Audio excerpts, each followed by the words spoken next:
yang saya kasihi dalam nama Tuhan kita Yesus Kristus, pada kesempatan ini saya ingin membahas satu topik, yaitu limited atonement, sekaligus menanggapi video yang dibuat oleh Pak Albert Rumampuk, di mana di dalam video itu Pak Albert Rumampuk mengatakan bahwa limited atonement adalah pengajaran yang sesuai dengan Alkitab.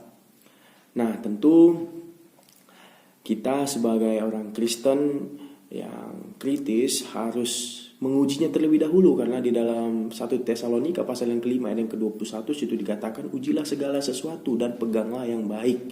Nah, tentu kita mengujinya berdasarkan firman Tuhan. Apakah limited atonement ini sesuai dengan Alkitab yang adalah firman Tuhan atau tidak? Nah, Bapak Ibu Saudara yang dikasih Tuhan, apa itu limited atonement? Nah, limited atonement adalah penebusan yang terbatas, di mana Yesus Kristus mati hanya untuk orang-orang yang sudah dipilihnya sejak kekekalan. Jadi sederhananya begini, Yesus Kristus mati bukan untuk semua manusia, melainkan hanya untuk orang-orang yang sudah dipilihnya. Nah, dan di dalam video Pak Albert juga mengatakan bahwa kalau dilihat dari nilai kuasanya, Yesus Kristus sanggup untuk menebus semua dosa manusia. Tetapi Pak Albert mengatakan bukan itu tujuan Tuhan Yesus datang ke dunia.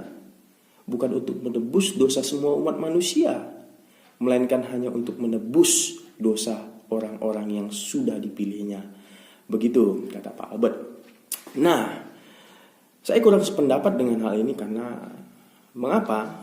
Pertama, kalau Yesus Kristus mati di atas kayu salib hanya untuk menebus orang-orang pilihan dan tidak menebus orang yang tidak dipilihnya, maka ini bertentangan dengan sifat Allah yang maha adil. Coba kita lihat satu ayat yang membuktikan bahwa Tuhan itu adalah Tuhan yang maha adil. Coba kita buka di dalam Matius pasal yang kelima. Matius pasal yang kelima ayat yang ke-45. Di sini dikatakan, karena dengan demikianlah kamu menjadi anak-anak Bapamu yang di sorga, yang menerbitkan matahari bagi orang yang jahat dan orang yang baik, dan menurunkan hujan bagi orang yang benar dan orang yang tidak benar. Nah, ini menunjukkan kemahaadilan dari Tuhan. Nah, di dalam Roma juga, coba kita buka di dalam Roma pasal yang ke-6. Roma pasalnya yang ke-6 ayat yang ke-23, di sini juga menunjukkan sifat kemahaadilan dari Tuhan. Di sini dikatakan, sebab upah dosa ialah maut, tetapi karunia Allah ialah hidup yang kekal dalam Kristus Yesus Tuhan kita. Upah dosa ialah maut. Nah, jadi di sini dosa dituntut untuk diselesaikan. Nah, ini adalah sifat dari kemahaadilan Tuhan. Bisa saja ketika Adam dan Hawa jatuh ke dalam dosa, Tuhan langsung menghapuskan dosa mereka. Bisa tidak? Bisa, karena Tuhan adalah Allah yang Maha Kuasa. Tetapi tidak demikian, karena itu bertentangan dengan sifat kemahaadilan dari Tuhan. Itulah sebabnya mengapa kita menolak limited atonement. Dan akan timbul banyak sekali pertanyaan kalau limited atonement ini pengajaran yang sesuai dengan Alkitab. Mengapa? Karena bagaimana dengan bayi yang mati? Apakah ketika bayi mati, bayi tersebut langsung masuk ke neraka karena tidak dipilih Tuhan? Atau masuk ke surga karena dia bayi yang sudah dipilih Tuhan? Tentu akan timbul pertanyaan. Dan kalau kita melihat di dalam Alkitab, karena ada beberapa kelompok Calvinis yang berpendapat bahwa kalau bayi orang baik mati maka bayi tersebut pasti masuk surga. Kalau bayi orang jahat seperti bayi Osama bin Laden, kata Pak Albert, pasti masuk neraka, begitu kata mereka. Sementara di dalam Alkitab, coba kita buka di dalam 1 Raja-Raja pasal yang ke-14. 1 Raja-Raja pasal yang ke-14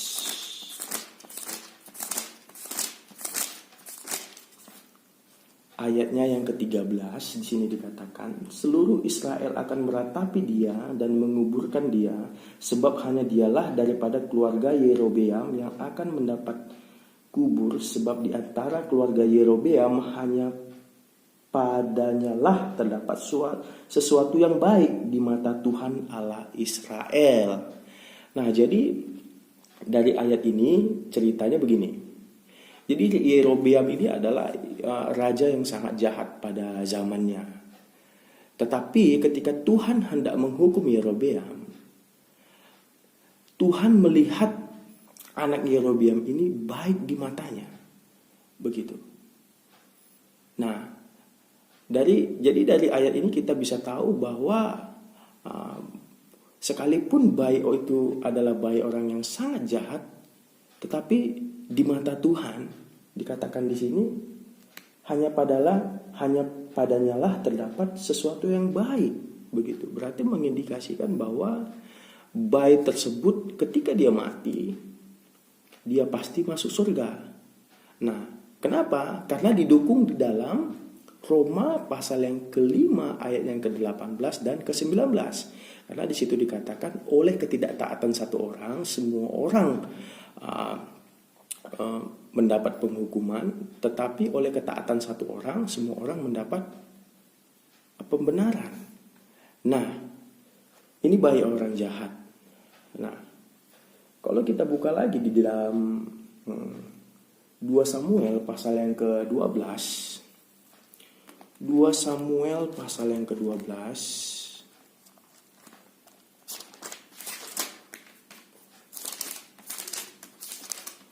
2 Samuel pasal yang ke-12 ayat yang ke-22 dan 23 di sini dikatakan, jawabnya, selagi anak itu hidup aku berpuasa dan menangis karena pikirku siapa tahu Tuhan mengasihani aku sehingga anak itu tetap hidup.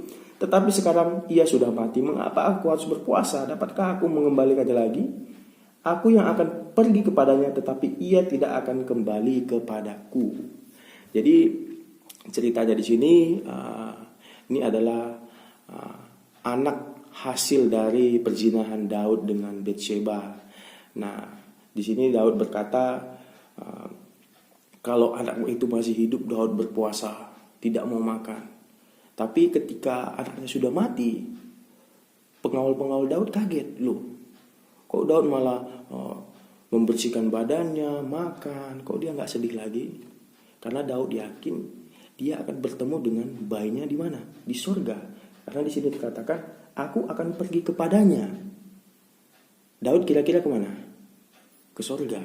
Nah, jadi dari ayat ini kita bisa tahu bahwa sekalipun dia orang baik dan baik orang jahat, ketika dia mati, dia pasti masuk surga. Karena apa? Karena dosanya sudah ditebus oleh Yesus Kristus di atas kayu salib, bukan berdasarkan pilihan. Begitu. Nah, Bapak Ibu Saudara yang saya kasih dalam nama Tuhan kita Yesus Kristus, di dalam video itu juga saya melihat Pak Albert berkata dia percaya limited atonement karena ada analoginya di dalam perjanjian lama. Nah, Pak Albert mengatakan analoginya di dalam perjanjian lama begini. Ketika seseorang berdosa, nah, dia harus mengambil domba dan membawanya kepada imam. Nah, imam itu nanti akan menyembelih domba itu dan dosa orang tersebut akan diampuni. Karena imam adalah pengantara antara manusia berdosa dan Allah pada zaman itu. Memang benar. Tetapi tidak semua orang perjanjian lama membawa korban sembelihan itu kepada imam. Karena ingat, sebelum bangsa Israel ditetapkan menjadi suatu bangsa dan Harun ditetapkan sebagai imam, tiang penopang dan dasar kebenarannya ialah ayah. Oleh sebab itulah ketika Adam dan Hawa jatuh ke dalam dosa, Tuhan memerintahkan kepada Adam untuk melakukan satu ibadah simbolik, yaitu ambil seekor domba sambil mengaku salah domba ini disembelih. Nah, ini adalah iman. Ini adalah iman yang dimana nanti juru selamat yang sesungguhnya akan datang. Ini simboliknya. Sebelum juru selamat itu datang, Tuhan memerintahkan Adam untuk melakukan ibadah simbolik. Nah, itulah sebabnya Habel melakukan tepat seperti apa yang diajarkan ayahnya. Karena ayah berfungsi sebagai tiang penopang dan dasar kebenaran. Dari ayahlah nanti anak-anaknya akan mendengarkan kebenaran. Nah, sangat tergantung sekali. Kalau ayahnya baik, maka ia akan mengajarkan kepada anaknya apa yang diperintahkan Tuhan, maka anaknya akan melakukan tepat seperti apa yang dikatakan ayahnya. Tetapi kalau ayahnya jahat, tidak benar, maka anaknya tidak akan melakukan tepat seperti apa yang ayahnya katakan karena ayahnya tidak benar. Itulah sebabnya di zaman Nuh, Tuhan melihat tidak ada seorang pun yang benar. Kalau kita baca di dalam Kejadian pasal 6, Tuhan hanya melihat Nuh yang benar di matanya, yang masih melakukan apa yang diperintahkan Tuhan. Oleh sebab itulah Tuhan memusnahkan manusia yang ada pada zaman itu dan menyelamatkan Nuh. Karena apa? Karena memang hanya Nuhlah yang berkenan di mata Tuhan. Nah, Bapak Ibu Saudara yang dikasih Tuhan, dan ketika manusia pada zaman itu melakukan ibadah simbolik, mengambil seekor domba dan sambil mengimani bahwa nanti akan ada juru selamat yang datang menggantikan dirinya, dihukumkan di atas kayu salib. Sambil mengimani itu, orang tersebut melakukan ibadah simbolik, maka orang tersebut akan diselamatkan. Jadi tetap syarat iman. Syaratnya iman kepada Yesus Kristus. Jadi orang perjanjian lama kalau mau masuk surga harus bertobat dan percaya kepada Yesus Kristus yang akan datang. Nah, sedangkan orang perjanjian baru yang hidup setelah Yesus Kristus harus bertobat dan percaya kepada juru selamat yang sudah datang. Itulah sebabnya Yesus Kristus berkata di dalam Yohanes pasal yang ke-14, ada yang ke-6, akulah jalan dan kebenaran dan hidup. Tidak ada seorang pun yang sampai kepada Bapa kalau tidak melalui aku, Yesus Kristus berkata. Jadi orang perjanjian lama dan orang perjanjian baru, kalau mereka mau masuk surga, mereka harus bertobat kepada Yesus Kristus yang adalah juru selamat. Yang menjadi pembeda hanya orang perjanjian lama bertobat dan percaya kepada juru selamat yang akan datang, sedangkan orang perjanjian baru bertobat dan percaya kepada juru selamat yang sudah datang. Jadi yang membuat beda ialah orang perjanjian lama yang akan datang, sedangkan orang perjanjian baru yang sudah datang. Tetapi syaratnya harus beriman kepada Yesus Kristus. Karena apa? Karena pernah ada satu kasus. Coba kita lihat di dalam Yesaya pasal yang pertama. Jadi begini, ada pernah satu kasus di mana bangsa Israel mempersembahkan domba untuk Tuhan. Tetapi Tuhan berkata, untuk apa dombamu yang banyak-banyak itu? Tuhan tidak berkenan. Karena mereka pada saat itu melakukannya hanya sekedar ikut-ikutan saja begitu. Bukan didasari dengan iman percaya kepada juru selamat yang akan datang. Coba kita lihat di dalam Yesaya pasal yang pertama. Yesaya pasal yang pertama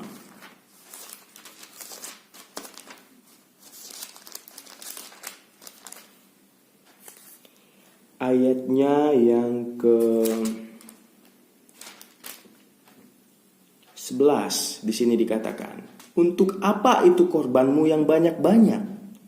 Firman Tuhan, "Aku sudah jemu akan korban-korban bakaran berupa domba jantan dan anak lemak dari anak lembu gemukan, darah lembu jantan dan domba-domba dan kambing jantan tidak kusukai. Apabila kamu datang untuk menghadap di hadiratku, siapakah yang menuntut itu daripadamu, bahwa kamu menginjak-injak pelataran bait suciku? Jangan lagi membawa persembahanmu yang tidak sungguh, sebab baunya adalah kekejian bagiku." Nah, jadi di sini ada satu masa di mana bangsa Israel hanya melakukannya itu hanya sekedar rutinitas seperti biasa begitu. Bukan didasari dengan iman kepada juru selamat yang akan datang. Tetapi Tuhan berkata, "Jangan lagi membawa persembahanmu yang tidak sungguh," katanya. "Sebab baunya adalah kekejian bagiku." Nah, jadi analogi yang digambarkan dari Pak Albert Lumampuk ini kurang tepat sebenarnya begitu. Memang kalau manusia mau dihitungkan dosanya tertanggung di atas kayu salib, mereka harus mengaminkan, percaya bahwa Yesus Kristus sudah mati baginya, dan dia menyadari bahwa dialah yang harusnya dihukumkan, tetapi Tuhan Yesus telah menggantikan dirinya dihukumkan. Ini adalah jalan keselamatan. Nah, seperti itu. Nah, dan di dalam Keluaran pasal yang ke-32 ayat yang ke-30, di situ pernah ada satu kali di mana bangsa Israel tidak taat kepada Tuhan. Ketika Musa berada di atas gunung Sinai, bangsa Israel menyuruh Harun untuk membuat patung lembu emas, dan akhirnya mereka membuat patung lembu emas, dan di situ Tuhan sangat murka kepada bangsa Israel, dan Tuhan ingin memusnahkan bangsa Israel, tetapi Musa membujuk Tuhan, dan akhirnya Tuhan tidak jadi memusnahkan bangsa Israel, dan Musa mengadakan pendamaian bagi bangsa itu. Nah, di dalam Keluaran pasal yang ke-32 ayat yang ke-30, Keluaran pasal yang ke-32 ayat yang ke-30,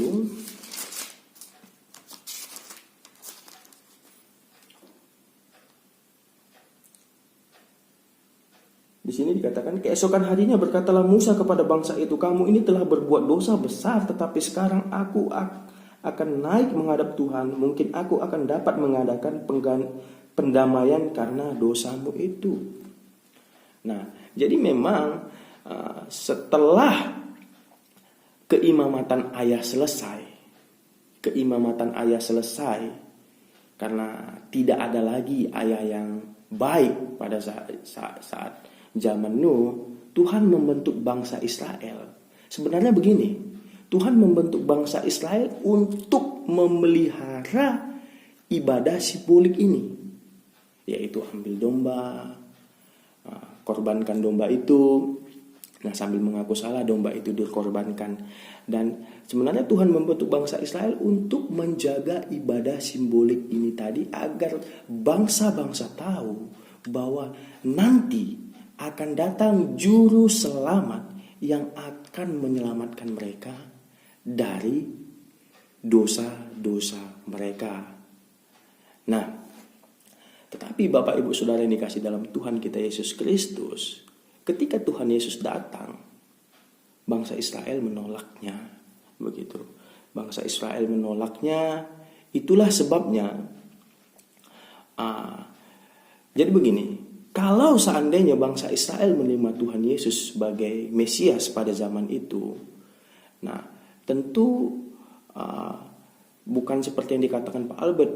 Pak Albert mengutip di Matius pasal yang pertama ayat yang ke-21, lihat itu, Tuhan datang untuk kepada umatnya. Jadi begini, jadi memang di dalam eskatologi Yahudi, di dalam Daniel pasal yang ke-9, ada 70 kali 7 masa di situ, di mana 7 kali 7 sudah digenapi, 62 kali 7 sudah digenapi, dan ada satu masa yang belum digenapi, dan itu sebenarnya adalah masa bagi bangsa Israel. Tetapi karena penolakan bangsa Israel, akhirnya masa yang 1 kali 7 ini ditunda.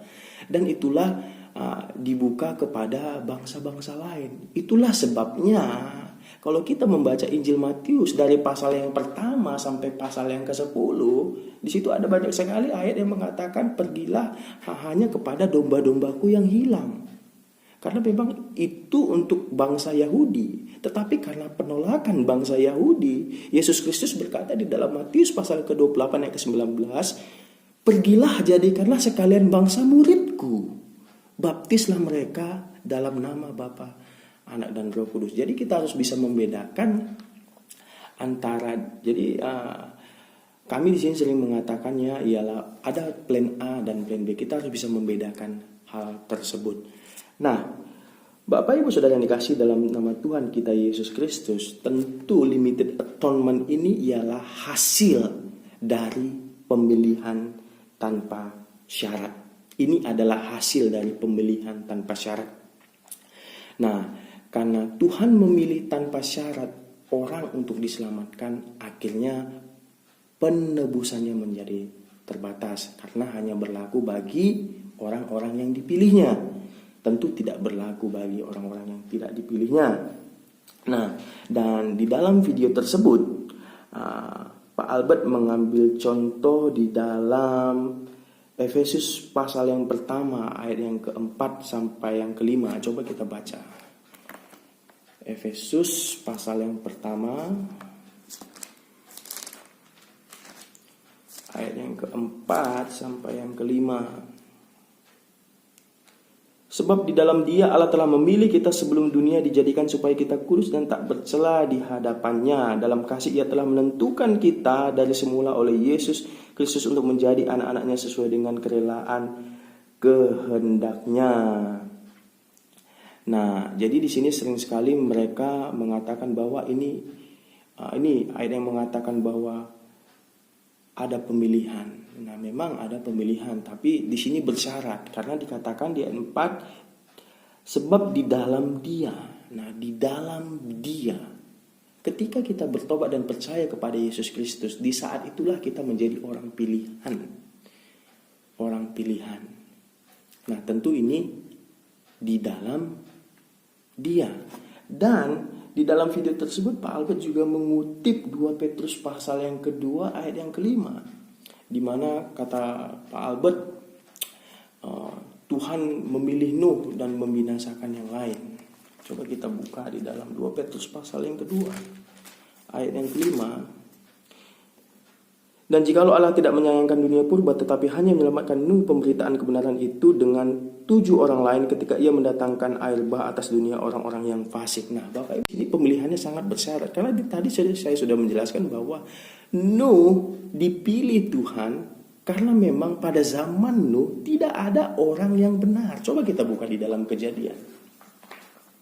Kejadian pasal yang ke-6. Nah, di sini mengenai kejahatan manusia. Saya baca supaya jelas. Ketika manusia itu mulai bertambah banyak jumlahnya di muka bumi dan bagi mereka lahir anak-anak perempuan, maka anak-anak Allah melihat bahwa anak-anak perempuan manusia itu cantik-cantik. Lalu mereka mengambil istri dari antara perempuan-perempuan itu siapa saja yang disukai mereka. Berfirmanlah Tuhan, rohku tidak akan selama-lamanya tinggal dalam manusia, karena manusia itu adalah daging, tetapi umurnya akan 120 tahun saja. Pada waktu itu orang-orang raksasa di bumi dan juga pada sesudahnya ketika anak-anak Allah menghampiri anak-anak perempuan manusia dan perempuan-perempuan itu melahirkan anak-anak bagi mereka. Inilah orang-orang yang gagah perkasa di zaman purbakala, orang-orang yang kenamaan. Ketika dilihat Tuhan bahwa kejahatan manusia besar di bumi dan bahwa segala kecenderungan hatinya selalu membuahkan kejahatan semata-mata, maka menyesallah Tuhan bahwa Ia telah menjadikan manusia di bumi dan hal itu memilukan hatinya. Berfirmanlah Tuhan, aku akan menghapuskan manusia yang telah kuciptakan itu dari muka bumi, baik manusia maupun hewan, binatang-binatang melata dan burung-burung di udara, sebab aku menyesal bahwa aku telah menjadikan mereka. Tetapi Nuh mendapat kasih karunia dari Tuhan. Nuh mendapatkan kasih karunia dari Tuhan bukan karena Nuh dipilih Tuhan. Coba baca di ayat yang ke-9. Inilah riwayat Nuh. Nuh adalah seorang yang benar dan tidak bercela di antara orang-orang sezamannya, dan Nuh hidup bergaul dengan Tuhan. Karena memang di zaman itu tidak ada lagi orang yang benar, tidak ada lagi orang yang melakukan perintah Tuhan. Perintah apa? Perintah untuk mengambil domba, taruh di mezbah, dan menyembelih domba itu. Tidak ada lagi ayah yang mengajarkan ibadah simbolik kepada anak-anaknya. Maka akhirnya Tuhan memusnahkan mereka. Apakah Tuhan tidak mengasihi mereka? Tentu Tuhan sangat mengasihi mereka. Tapi karena batas kesabaran Tuhan sudah habis, karena Tuhan sudah melihat manusia itu sangat jahat, akhirnya apa? Tuhan memusnahkan mereka lewat air bah. Dan Nuh mendapat kasih karunia dari Tuhan karena Nuh adalah orang yang hidup bergaul dengan Tuhan. Dan di sini dikatakan adalah seorang yang benar dan tidak bercela sezamannya. Nah, Bapak Ibu Saudara yang dikasih dalam nama Tuhan kita Yesus Kristus. Jadi dari ayat-ayat yang baru saja kita baca, kita bisa tahu bahwa pemilihan Tuhan itu memang ada, tapi bersyarat begitu. Nah, dan Pak Albert juga mengatakan, dia berkata begini, kalau memang Yesus Kristus ingin semua manusia diselamatkan, tetapi hari ini banyak sekali orang yang tidak diselamatkan, berarti akan sangat sia-sia sekali darah Tuhan Yesus yang sudah tertumpah di atas kayu salib. Masa Tuhan udah mati di atas kayu salib untuk menebus semua dosa manusia, darahnya sudah tertumpah di Kalvari, tetapi ada orang yang tidak diselamatkan, katanya begitu. Berarti darah Tuhan Yesus sia-sia. Nah, jadi begini, saya umpamakan begini. Kalau akses dari kampung A ke kampung B ada satu jembatan. Jadi jembatan ini putus. Jadi jalan dari kampung A ke kampung B sudah tidak bisa dilalui karena jembatannya putus. Begitu. Terus ada satu orang yang membangun jembatan ini. Akhirnya dengan susah payah jadilah jembatan ini begitu. Dan akhirnya jembatan ini sudah bisa dilalui. Nah, terus ada orang yang nggak mau lewat jembatan ini. Apakah dengan orang yang tidak mau lewat jembatan ini menjadi sia-sia? Tentu tidak. Karena apa? Karena masih bisa dilewati oleh orang lain. Begitu. Kalau dia tidak mau melewati, ya itu urusan dia. Tetapi bukan berarti karena dia tidak ingin melewati jembatan ini menjadi sia-sia. Tidak. Karena apa? Karena masih bisa dilewati oleh orang lain. Begitu. Jadi tidak ada yang sia-sia. Kematian Tuhan Yesus tidak sia-sia. Manusia yang tidak diselamatkan, bukan karena Tuhan tidak menebus mereka. Tuhan sudah menebus mereka. Bahkan di dalam 2 Petrus dikatakan, coba kita lihat. Di dalam 2 Petrus pasal yang kedua, 2 Petrus pasal yang kedua, ada yang pertama, sebagaimana nabi-nabi palsu dahulu tampil di tengah-tengah umat Allah, demikian pula di antara kamu akan ada guru-guru palsu. Mereka akan memasukkan pengajaran-pengajaran yang sesat, yang membinasakan, bahkan mereka akan menyangkal penguasa yang telah menebus mereka. Dan dengan jalan demikian segera mendatangkan kebinasaan atas diri mereka. Jadi mereka menyangkal penguasa yang sudah menebus mereka. Jadi kalau ada hari ini orang yang tidak diselamatkan, itu bukan karena Tuhan Yesus tidak mati bagi mereka. Tuhan Yesus sudah mati bagi mereka. Tuhan Yesus mati menanggung dosa dari manusia pertama, Adam dan Hawa, sampai manusia terakhir nanti. Itu adalah lingkup penebusan dari Yesus Kristus. Nah, kalau timbul pertanyaan, terus bagaimana dengan orang yang tidak diselamatkan? Nah, mereka tidak diselamatkan karena apa? Seperti yang saya katakan tadi, mereka nggak mau lewat jembatan itu. Mereka tidak ingin diselamatkan. Karena apa?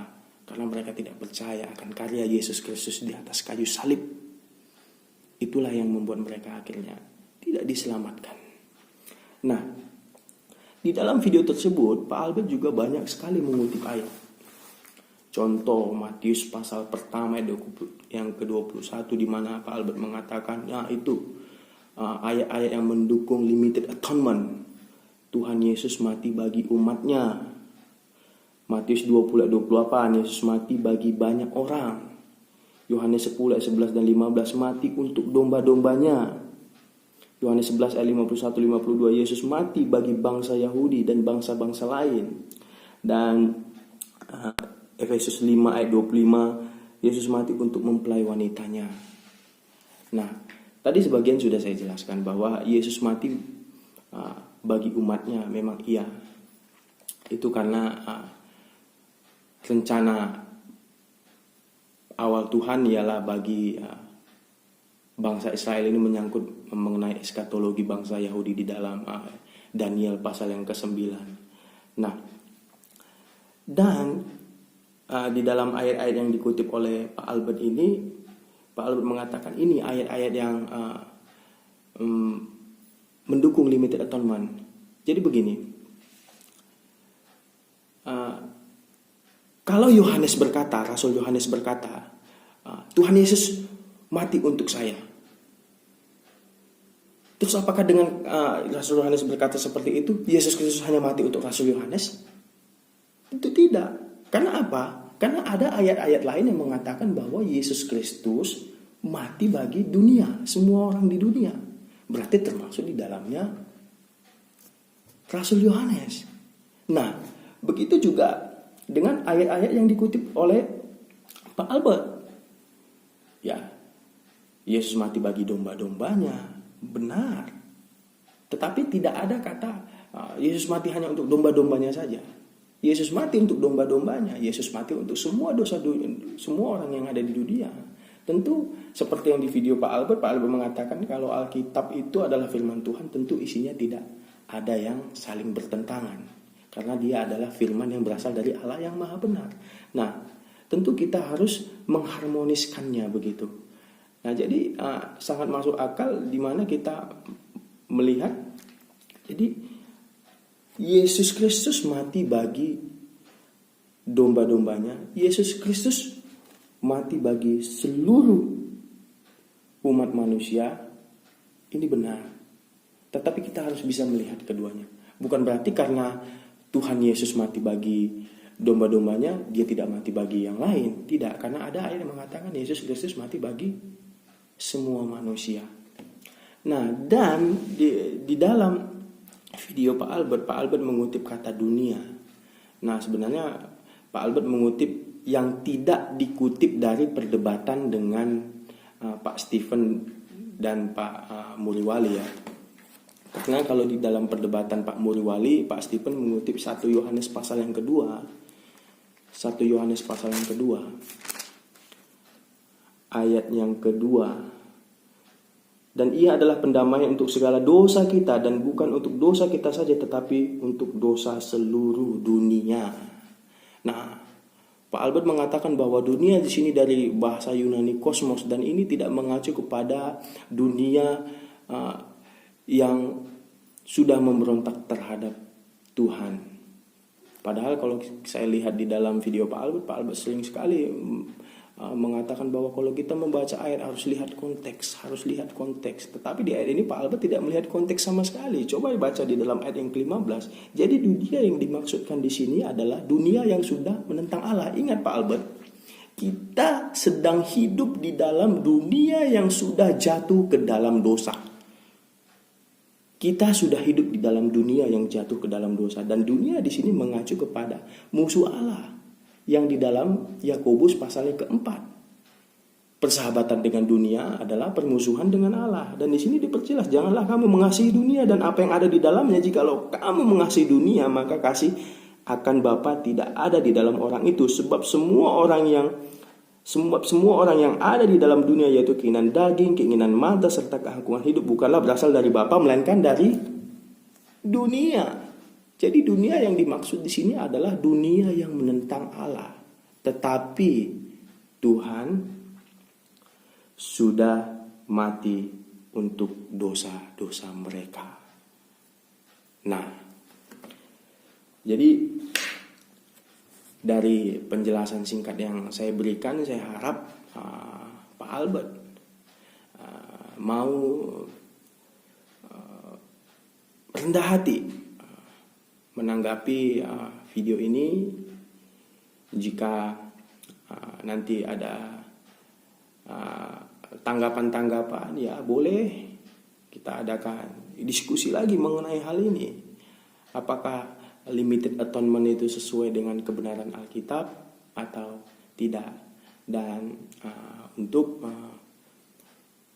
orang-orang yang mungkin pertama kali melihat video ini,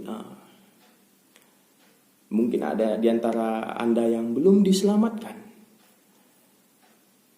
Yesus Kristus berkata di dalam Yohanes pasal yang ke-14 ayat yang ke-6, "Akulah jalan, kebenaran dan hidup, tidak ada seorang pun yang datang kepada Bapa kalau tidak melalui aku."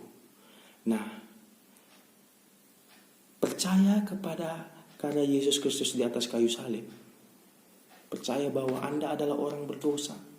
Anda tidak sanggup menyelesaikan dosa Anda. Anda percaya bahwa Yesus Kristus mati di atas kayu salib untuk menanggung semua dosa manusia, termasuk dosa Anda. Dan Anda percaya akan hal itu, dan Anda bertobat dari kehidupan Anda yang lama. Yakin dan percayalah, kapan saja Anda mati, Anda pasti masuk surga. Demikian pembahasan kita hari ini. Saya Samuel Simbolon. Maranatha.